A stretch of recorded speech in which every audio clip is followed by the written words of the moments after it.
दोस्तों, आपका हमारे चैनल में स्वागत है। हम लोग यूपी टीजीटी पीजीटी के लिए जो है जीके जीएस क्लास देखेंगे। इसमें हम लोग जो है चैप्टर वाइज जो है क्लास को देखेंगे। तो आज हम लोग जो है भारतीय संविधान एवं राज्य व्यवस्था का जो टॉपिक से दिया गया है उन सभी को जो है बारी बारी से कवर करेंगे। अगर आपको पसंद आए तो लाइक ज़रूर करिएगा। चलिए स्टार्ट करते हैं। आज का पहला क्वेश्चन दिया गया, यदि लोग चुनकर आएंगे योग्य, चरित्रवान, ईमानदार, तो वह दोषपूर्ण संविधान को भी सर्वोत्तम बना देंगे। यह कथन किसका था? तो यह कथन जो हो जाएगा भीमराव अम्बेडकर को हो जाएगा, यानी बी सही हो जाएगा। अगला देखते हैं, कैबिनेट मिशन योजना के तहत गठित अंतरिम सरकार का जो है नेतृत्व किसने किया था? तो यह जो है जवाहरलाल नेहरू ने किया था। तो यानी ऑप्शन नंबर सी सही हो जाएगा। अगला क्वेश्चन देखते हैं, दिया गया निम्नलिखित में कौन सा भारत के संविधान की विशेषता में जो है शामिल नहीं है? तो यह जो है सबसे छोटा लिखित संविधान, यही जो इसमें गलत दिया गया है, यानी डी सही हो जाएगा। बाकी लिखित संविधान है, संज्ञानात्मक संविधान है, संसदीय शासन प्रणाली है। भारत संविधान जो है सबसे छोटा लिखित संविधान नहीं है, सबसे बड़ा लिखित संविधान है। अगला देखते हैं, दिया गया भारत जैसे देशों के लिए जो है उपर्युक्त संघवाद श्रेष्ठ स्वरूप कौन सा है? तो यह जो है सहकारी संघवाद हो जाएगा, यानी बी सही हो जाएगा। अगला देखते हैं, दिया माउंटेगू चेम्सफोर्ड सुधारों की सबसे महत्वपूर्ण विशेषता क्या थी? इसमें हो जाएगा केंद्र एवं प्रांतों के बीच शक्तियों का जो विभाजन हो जाएगा, यह सबसे महत्वपूर्ण विशेषता में शामिल था, यानी सी सही हो जाएगा। अगला देखते हैं, 1946 की अंतरिम सरकार में कार्यकारी परिषद के उपाध्यक्ष कौन थे? तो यह जो है जवाहरलाल नेहरू हो जाएंगे, यानी ये सही हो जाएगा। अगला क्वेश्चन देखते हैं, दिया गया किस अधिनियम द्वारा वर्मों का भारत से अलग कर दिया गया था? तो भारत सरकार अधिनियम 1935 के तहत जो है वर्मा को जो है भारत से अलग कर दिया गया है। अब इसी को जो है म्यांमार कहा जाता है। अगला देखते हैं, दिया गया भारत सरकार अधिनियम 1935 के प्रावधानों में ब्रिटिश सरकार के अंतिम अधिकार का जो है एक उदाहरण कौन सा था? तो यह जो है प्रांतीय सरकारों पर गवर्नर की विशेष शक्तियाँ हो जाएगा, यानी बी सही हो जाएगा।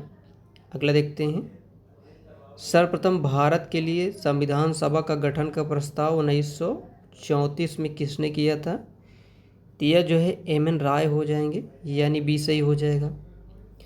अगला क्वेश्चन देखते हैं, दिया गया 1947 से पहले भारत 26 जनवरी को क्या कहा जाता था? तो 1947 के पहले इसको जो है स्वतंत्रता दिवस के रूप में मनाया जाता था, 26 जनवरी को। अगले देखते हैं, दिया गया भारत में सांप्रदायिक चुनाव प्रणाली सबसे पहले किसके द्वारा शुरू किया गया था? तो यह जो है मार्ले मिंटू सुधार 1909 के तहत जो है इसको शुरू किया गया था। अगला देखते हैं,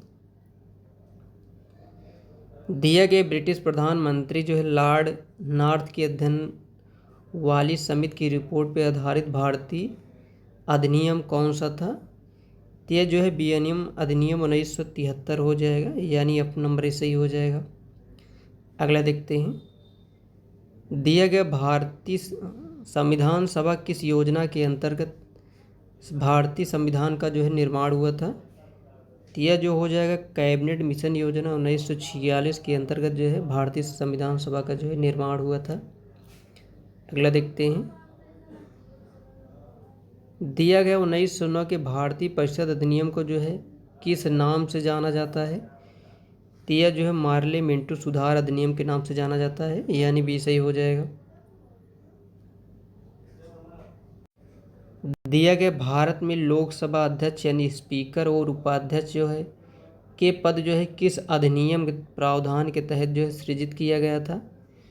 तो यह जो है भारत सरकार अधिनियम 1919 हो जाएगा, यानी ये सही हो जाएगा। अगला क्वेश्चन देखते हैं, गवर्नर जनरल और प्रदेशों गवर्नर को संवैधानिक प्रमुख का दर्जा किस अधिनियम के तहत दिया गया था? तो यह जो है स्वतंत्रता अधिनियम 1947 हो जाएगा। अगला देखते हैं, पहली बार भारत में प्रत्यक्ष चुनाव की शुरुआत जो है किस अधिनियम के तहत हुई थी? तो भारत सरकार अधिनियम 1919 हो जाएगा। अगला क्वेश्चन देखते हैं। भारतीय संविधान लागू होने से पहले भारत प्रशासन मूल रूप से किस दस्तावेज के अनुसार होता था? तो भारत सरकार अधिनियम 1935 हो जाएगा, यानी बी सही हो जाएगा। अगला क्वेश्चन देखते हैं। दिया गया यूनाइटेड की संसद द्वारा वह अधिनियम जिसे भारत उदार तानाशाही और जिम्मेदार सरकार की उत्पत्ति के अंत का प्रतीक माना जाता है, यह कौन सा हो जाएगा? तो यह जो है भारत सरकार अधिनियम 1919 हो जाएगा, यानी बी सही हो जाएगा।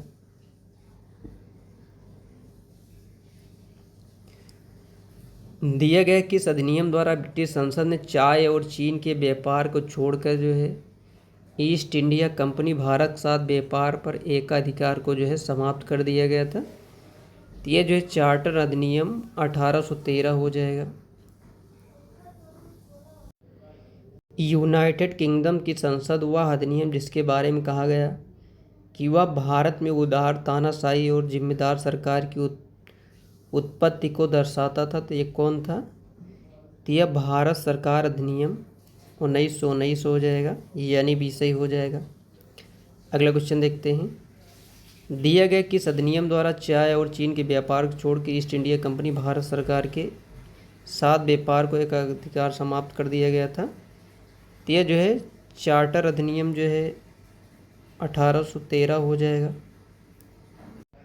1937 में भारतीय राष्ट्रीय कांग्रेस ने जो है किन प्रांतों में जो है मंत्रिमंडल नहीं बनाया था? तो यह जो है बंगाल और पंजाब हो जाएगा, यानी बी सही हो जाएगा। अगला क्वेश्चन देखते हैं। किस अधिनियम द्वारा भारत परिषद को जो है समाप्त कर दिया गया था?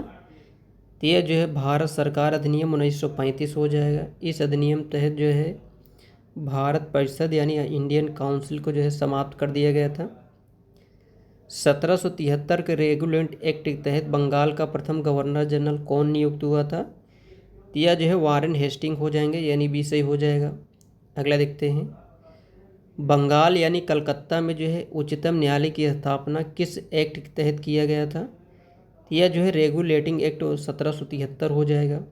अगला क्वेश्चन देखते हैं। हम फिलहाल संविधान के निर्माती सभा में जाने के निर्णय के अलावा अन्य किसी बात से बंधे नहीं हैं। यह कथन किसका है? तो यह कथन जो हो जाएगा एम.एन. जिन्ना का हो जाएगा, यानी सी सही हो जाएगा। 1935 अधिनियम के तहत कराए गए विधानसभा चुनाव में कांग्रेस ने किस प्रांत को जो है पूर्ण बहुमत प्राप्त नहीं हुआ था? तो यह जो है बंगाल हो जाएगा, यानी सी सही हो जाएगा। अगला क्वेश्चन देखते हैं। ब्रिटिश सरकार के किस अधिनियम के तहत जो है पहली बार भारत में शिक्षा के लिए 1 लाख रुपए जो है दिए गए थे? तो यह जो हो जाएगा चार्टर अधिनियम 1813 हो जाएगा, यानी बी सही हो जाएगा। अगला क्वेश्चन देखते हैं। भारतवासियों को जो है अपने देश के प्रशासन में कुछ हिस्सा लेना संभव बनाना वाला अधिनियम कौन सा था? तो ये चार्टर एक्ट 1833 हो जाएगा, यानी बी सही हो जाएगा। भारत में संघीय व्यवस्था और केंद्र में द्वैध शासन किस अधिनियम द्वारा जो है लागू किया गया था? तो यह जो है भारत सरकार अधिनियम 1935 हो जाएगा। अगला देखते हैं। भारत सरकार अधिनियम 1935 में स्वीकार किया हुआ महत्वपूर्ण और अस्थायी एवं कौन सा था? तो यह जो है लिखित संविधान हो जाएगा, यानी बी सही हो जाएगा। भारत में जो है स्थानीय स्वायत्त शासन का जनक किसे माना जाता है? तो यह जो है लॉर्ड रिपन हो जाएंगे, यानी बी सही हो जाएगा। अगला देखते हैं। भारतीय संविधान के बृहद होने का प्रमुख कारण क्या था? तो यह जो है संघ तथा राज्य दोनों का जो है संविधान होना, यानी सी सही हो जाएगा। अगला देखते हैं। पंडित जवाहरलाल नेहरू के नेतृत्व में जो है अंतरिम सरकार का गठन कब हुआ था? तो यह जो है सितंबर 1946 हो जाएगा, यानी बी सही हो जाएगा। भारत को जो है एक संविधान देने का प्रस्ताव जो है संविधान सभा द्वारा कब पारित किया गया था? तो यह जो है 22 जनवरी 1947 हो जाएगा। अगला क्वेश्चन देखते हैं। 1947 में ब्रिटिश भारत को भारत और पाकिस्तान के 2 नए स्वतंत्र डोमिनियन में विभाजित करने वाला अधिनियम कौन सा था? तिया हो जाएगा भारतीय स्वतंत्रता अधिनियम 1947 हो जाएगा। अगला क्वेश्चन देखते हैं। भारतीय संविधान के पूर्वगामी के रूप में जो है किसे माना जाता है? तिया जो है भारत सरकार अधिनियम 1935 हो जाएगा, यानी सी सही हो जाएगा। भारत में जो है केंद्र स्तर पर जो है द्विसदनी विधायिका की शुरुआत किस अधिनियम तहत हुई थी? तो यह जो है भारत सरकार अधिनियम 1919 हो जाएगा। अगला क्वेश्चन देखते हैं। भारत सरकार अधिनियम 1919 के किस नाम से जाना जाता है? तो यह जो है मॉन्टेगू चोम्स्फोर्ड सुधार हो जाएगा, यानी भी सही हो जाएगा। अगला देखते हैं। दिया गया 1919 का भारत सरकार अधिनियम किस सुधार के कारण लागू हुआ था? तो यह जो है मॉन्टेगू चेम्स्फोर्ड सुधार हो जाएगा, यानी भी सही हो जाएगा। अगला क्वेश्चन देखते हैं। भारतीय संविधान का जो है संरचनात्मक भाग ढांचा काफ़ी हद तक किस अधिनियम से जो है लिया गया है? तो यह जो है भारत सरकार अधिनियम 1935 हो जाएगा। तो इस हिसाब से डी सही हो जाएगा। ये थे जो है लगभग 40 MCQ जो है कराए गए हैं। अगर आप लोग का प्यार और सपोर्ट रहा तो इसमें जितने भी सिलेबस में जो टॉपिक्स दिए गए हैं सभी को बारी बारी करा दिया जाएगा। तो चलिए मिलते हैं नेक्स्ट वीडियो में, तब तक के लिए जय हिंद जय भारत।